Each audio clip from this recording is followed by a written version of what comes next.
দিয়ে সিলেট মহানগরীরে একটা মডেল হিসাবে রূপান্তর করে কান্দে কিন্তু বিএনপি পরিবারে আপনারা আর কোম্পানিগঞ্জ গোয়েনঘাটও দায়িত্ব দিয়ে আসছে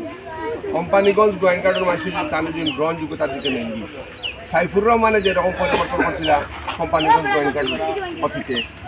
আগামী দিনে ভবিষ্যতে এই আরিফুল হক চৌধুরী গোয়েনঘাট কোম্পানিগঞ্জে মডেল হিসাবে ইনশাআল্লাহ রূপান্তরিত করে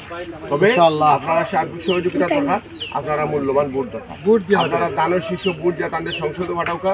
এই এলাকার ব্যাপক উন্নয়ন হবে আমি তো দেশের রাস্তাঘাটের অবস্থা বেহাল বিগত 16-17 বছরে কাজ হয়েছে না ঠিক আছে নি একবার সুযোগ দিয়া দৌকা এই বেচারা কিন্তু খাজর খাজি আপনারা দৌকা বেচারারও এখন আপনারা ভোট দিচ্ছেন না গত পরশু দিন মানব জমিনের হেডলাইন দিচ্ছেন ভোট না দেওয়ার আগে বেচারা 900 কোটি টাকার বাজেট আপনারা কোম্পানিগঞ্জ গোয়েনঘাটে নিয়ে দিয়েছে আপনারা কইতে পারবেন 900 কোটি টাকা এখন যদি আপনি প্রমাণ চান আমার মোবাইলে দলিল আছে আপনারা দলিল দেখাইতাম এখন এই ব্যক্তিরা আপনারা যদি ভোট দেন না তাহলে কোম্পানিগঞ্জবাসী গোয়েনঘাটবাসী বুঝছেন